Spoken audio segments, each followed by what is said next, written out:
আজকে আমরা সব ক্ষেত্রে আল্লাহ এবং আল্লাহর রাসূলের নির্দেশিত পথের উল্টো পথের আমরা যাত্রী। আল্লাহর রাসূলের নির্দেশ হলো রাতে তোমরা তাড়াতাড়ি ঘুমাও। এশারের পর পর নবীজি ঘুমিয়ে যেতেন, আমরা ঘুমাই শেষ রাতের দিকে। আল্লাহর রাসূলের নির্দেশ হলো তোমরা সকালবেলা জাগ্রত থাকো, কর্মে ব্যস্ত হয়ে পড়ো। এই সময়টা আমরা ঘুমাই। বিশ্বাস করেন, বর্তমান মেডিকেল সায়েন্স বলছে কোন ব্যক্তি যদি দিনের আলোতে দিনের বেলা মোর দেন 30 মিনিটস যদি কোনো ব্যক্তি ঘুমায়, তার শরীরে যত বড় বড় রোগ ব্যাধি আছে এগুলো বাসা বাঁধার, এগুলোতে তার আক্রান্ত হয়ে যাওয়ার সম্ভাবনা প্রবল হয়ে যায়। আর যদি কোনো ব্যক্তি মোর দেন 1 আওয়ার যদি সে দিনের ডে লাইটে যদি সে ঘুমায়, নিশ্চিত তার শরীরে বড় ধরনের রোগ ব্যাধিগুলো বাসা বাঁধবে, বড় ধরনের রোগ ব্যাধিতে সে আক্রান্ত হবে। তবে আমরা একটা সুন্নত খুব পালন করি, সেটা হলো মিষ্টি খাওয়া সুন্নত, আর দুপুরে খাওয়ার পরে ঘুমানোটা সুন্নত, ঠিক কিনা? দুনিয়ার আর সুন্নত পালন না করলেও দুপুরে খাওয়ার পরে ঘুমানো এটা কি সুন্নত। ও ভাই, দুপুরে খাওয়ার পরে ঘুমানো এটা সুন্নত নয়। দুপুরে খাবার গ্রহণের পরে কাইলুলা করা সুন্নত। কাইলুলা আর নাওম, ঘুম এক জিনিস নয়। কাইলুলা সুন্নত, ঘুম সুন্নত নয়। কাইলুলা হলো ইংরেজিতে যাকে বলে টেক এ নেপ, অর্থাৎ পিঠটা কোন রকম একটু বিছানায় লাগানো, 5-10 মিনিট 15 মিনিট সর্বোচ্চ একটু পিঠটা বিছানায় লাগানো, একটু বিশ্রাম গ্রহণ করা, এই বিষয়টা হলো কাইলুলা। আজকে আমরা এটাকে বানিয়েছি নিজেদের সুবিধার্থে, এমন ঘুম দেই 1 ঘন্টা 2 ঘন্টা মাগরিবের নামাজ পর্যন্ত অনেকের কাজা হয়ে যায়, নাউজুবিল্লাহ, ঠিক কিনা? সুতরাং এটা নিশ্চিত কোরআন এবং সুন্নাহের আলোকে দিনের বেলা কোনো ঘুম ইসলাম ধর্মে নাই। একান্ত যদি কেউ অসুস্থ হয়, রোগী হয়, শরীরে অন্য কোনো প্রবলেম থাকে, রোগীর জন্য ব্যাপারটা আলাদা। সুস্থ সবল মানুষ ঘুমাবে কোন সময়? রাতের বেলা। আর দিনকে আল্লাহ তাআলা বানিয়েছেন ওয়াজআলনান নাহারা মাআশা, আমি দিনকে তোমাদের রিজিক অন্বেষণের জন্য, তোমাদের কর্মব্যস্ততার জন্য আমি দিনকে বানিয়েছি। এজন্য ভাইরা আমার, আল্লাহ রব্বুল আলামিন পবিত্র কোরআনের সূরা জুমায় বলেছেন, নামাজ শেষ দিনের বেলা তুমি জমিনে ছড়িয়ে পড়ো, রিজিককে সন্ধান করো। ভাইরা আমার, এই রিজিকের সন্ধান আপনি যে কোনো কর্মের মাধ্যমে, বৈধ যে কোনো হালাল পেশার মাধ্যমে আপনি রিজিককে সন্ধান করেন। যে কোনো হালাল বৈধ কর্মের মাধ্যমে মানুষ যখন রিজিককে সন্ধান করে, মহান আল্লাহ রাব্বুল আলামিনের মহান নবী মুহাম্মদুর রাসূলুল্লাহ সাল্লাল্লাহু আলাইহি ওয়াসাল্লাম ইরশাদ করেন, যে যে হালাল কর্ম চাই সেটা যত ছোটই হোক না কেন, এই কর্মে সে যখন রিজিক অন্বেষণ করবে, তার এই পুরো সময়টা আল্লাহ রাব্বুল আলামিনের রাস্তায় জিহাদ ফি সাবিলিল্লাহর সওয়াব সে পাইতে থাকবে। সহিহুল জামে সুনানুত তিরমিজির একটি সহিহ হাদিস, সাহাবা ইকরাম নবীজির সাথে বসা ছিলেন। এমন সময় সাহাবী এবং নবীজির সামনে দিয়ে একজন যুবক সাহাবী তার কোনো কর্মে যাচ্ছিলেন। সাহাবা ইকরাম ওই যুবককে লক্ষ্য করে বললেন, মন্তব্য করলেন, লাউ কানা হাদা ফি সাবিলিল্লাহ, এই ছেলেটা যেই কর্মঠ আর তার শরীরে যেই শক্তি সামর্থ্য, সে যদি এই কর্ম বাদ দিয়ে জিহাদ ফি সাবিলিল্লাহ আমাদের সাথে যদি যুদ্ধে অংশগ্রহণ করত, তাহলে কতই না ভালো হইতো। রাসূলুল্লাহ সাল্লাল্লাহু আলাইহি ওয়াসাল্লাম তাদের এই মন্তব্য শোনার পরে সাহাবীদের এই মন্তব্যকে আল্লাহ রাসূল বিরোধিতা করে বলেন, তোমরা এভাবে এই কথা বলতে পারো না, কারণ সে তার রিজিকের সন্ধানে বের হয়েছে।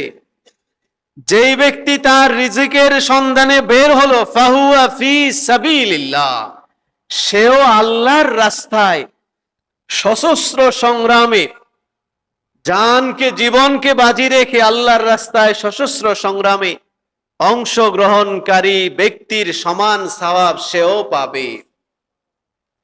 এজন্য ভাইরা আমার, নবীজি ইরশাদ করেছেন সহিহুল বুখারীর হাদিস, মা রাআইতু আহাদান লাম মা আকালা আহাদুন তুআমান কাত্তু খায়রাম মিন আন ইয়াকুলা মিন আমালি ইয়াদি।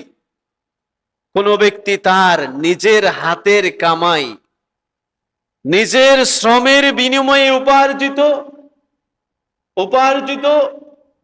অংশ থেকে, উপার্জিত টাকা পয়সা সম্পদ থেকে যা সে গ্রহণ করলো, এর চেয়ে উত্তম আর কোনো খাবার সে গ্রহণ করতে পারে না। রাসূলুল্লাহ সাল্লাল্লাহু আলাইহি ওয়াসাল্লাম ইরশাদ করেছেন, সকল নবীগণ তারা তাদের প্রত্যেকের এই দাওয়াতি কাজ করেছেন, কিন্তু তাদের নিজস্ব একটা আয় ইনকামের একটা তাদের মাধ্যমও ছিল। হযরতে আব্দুল্লাহ ইবনে আব্বাস রিওয়ায়াত করেন, হযরতে আদম নবীনা আলাইহিস সালাম, আদম নবী তিনি কানা হাররাসান, তিনি কৃষক ছিলেন, তিনি জমিনে হাল চাষ করতেন। হযরতে নূহ আলাইহিস সালাম কানা নাজ্জারান, তিনি ছিলেন কাঠ মিস্ত্রি। হযরতে ইদ্রিস আলাইহিস সালাম তিনি ছিলেন দর্জি, মানুষের কাপড় সেলাই করতেন। হযরতে ইব্রাহিম এবং লূত আলাইহিস সালাম এই দুজন কৃষি কাজ করতেন। হযরতে সালেহ আলাইহিস সালাম ব্যবসায়ী ছিলেন। হযরতে দাউদ আলাইহিস সালাম তিনি লোহা দ্বারা বিভিন্ন আসবাবপত্র বানাইতেন। কোরআনে আল্লাহ তাআলা বলেন, ওয়া আলান্না লাহুল হাদিদ, আমি দাউদের হাতের কাছে লোহাকে মোমের মতো নরম করে দিতাম। হযরতে দাউদ আলাইহিস সালাম এই লোহা দ্বারা লোহার পোশাক, বর্ম, বিভিন্ন আসবাবপত্র তিনি এই লোহা দ্বারা নির্মাণ করতেন। হযরতে শুআইব আলাইহিস সালাম মেষ চড়িয়েছেন। হযরতে মুহাম্মদুর রাসূলুল্লাহ সাল্লাল্লাহু আলাইহি ওয়াসাল্লাম, আমাদের নবী মুহাম্মদুর রাসূলুল্লাহ সাল্লাল্লাহু আলাইহি ওয়াসাল্লাম, তিনি তার জীবনের একটা বড় সময়ে, সিংহভাগ সময়ে রাসূলুল্লাহ সাল্লাল্লাহু আলাইহি ওয়াসাল্লাম মেষ এবং বকরি চড়িয়েছেন এবং ব্যবসাও নবীজি করেছিলেন। এই জন্য ভাইরা আমার, যে যেই কর্মই করুক না কেন, যদি সেটা হালাল হয়, বৈধ যদি হয়, নিঃসন্দেহে তার এই কর্ম এটা প্রশংসনীয়। কিন্তু অতি পরিতাপের বিষয়, আজকে আমরা সমাজের মানুষ যারা একটু সাধারণ কর্ম যারা করে, একজন রিক্সা পুলার, একজন খেটে খাওয়া মানুষ, একজন লেবার, একজন সাধারণ দোকানি, তাদেরকে আমরা ছোট চোখে আমরা দেখি, তাদেরকে মূল্যায়ন করি না, তাদেরকে অসম্মানিত করি। ও ভাইরা আমার, রাসূলুল্লাহ সাল্লাল্লাহু আলাইহি ওয়াসাল্লাম ইরশাদ করেছেন, যেই ব্যক্তি তার নিজের পবিত্রতার জন্য, মানুষের কাছে ভিক্ষাবৃত্তি থেকে পবিত্রতার জন্য, নিজের চলার জন্য, পরিবারকে চালানোর জন্য যেই ব্যক্তি পরিশ্রম করে এর চেয়ে উত্তম কোনো ব্যক্তি হতে পারে না, সে হলো সর্বোত্তম ব্যক্তি। এজন্য ভাইরা আমার, এই ধরনের পেশা এবং এই ধরনের পেশার ব্যক্তিবর্গকে কখনোই ছোট চোখে দেখার সুযোগ ইসলাম ধর্মে নাই। এবং আমরা দেখি বহু অফিস আদালতে বর্তমানে অনেক মেল ফ্যাক্টরির মালিক, অফিসের বস, সাধারণ কর্মচারী, চতুর্থ শ্রেণীর মানুষদেরকে অবমূল্যায়ন করে, ঠিক কিনা? ও ভাইরা আমার, বিশ্বাস করেন, এই দুনিয়াতে আল্লাহ তাআলা আপনাকে শিল্পপতি বানিয়েছেন, আপনাকে একটা অফিসের মালিক বানিয়েছেন, একটা কোম্পানির মালিক বানিয়েছেন। আল্লাহ তাআলা আপনাকে একটা প্রতিষ্ঠানের প্রধান বানিয়েছেন। আল্লাহ তাআলা এই সম্মান দুনিয়াতে আল্লাহ তাআলা দিয়েছেন। এই সিস্টেমটা আল্লাহ তাআলা করেছেন লিতাআরাফু, মানুষের যেন একে অপরের পরিচয় যেন দিতে পারে। এই কারণে আল্লাহ তাআলা দুনিয়ার ম্যানেজমেন্টের জন্য আল্লাহ তাআলা এভাবে মানুষের ক্লাসিফিকেশন করেছেন। কিন্তু প্রকৃতপক্ষে প্রত্যেকটা মানুষের দাম, মর্যাদা আল্লাহ রাব্বুল আলামিনের কাছে সমান। প্রতিটা মানুষই আল্লাহ রাব্বুল আলামিনের কাছে সমান। এটা কল্পনা করারও সুযোগ নেই। আপনি শিল্পপতি বিধায় আপনি মনে মনে ভাবছেন আমার প্রতি মনে আল্লাহ তাআলা একটু বেশি খুশি, আর আমার অফিসের, আমার এই কারখানার দারোয়ানটা, তার তো কোনো সমাজে দাম নাই। ও ভাইরা আমার, এই কারণে আপনি তাকে অপমানিত করেন, যা ইচ্ছা ব্যবহার করেন। বিশ্বাস করেন, এই ধরনের আচরণ ইসলাম সমর্থন করে না। রাসূলুল্লাহ সাল্লাল্লাহু আলাইহি ওয়াসাল্লাম ইরশাদ করেন, একটি সহিহ হাদিস, নবীজি বলেন, হাদিসে কুদসি আল্লাহ তাআলা ইরশাদ করেন, সালাসাতুন আনা খাসমুহুম ইয়াউমাল কিয়ামা,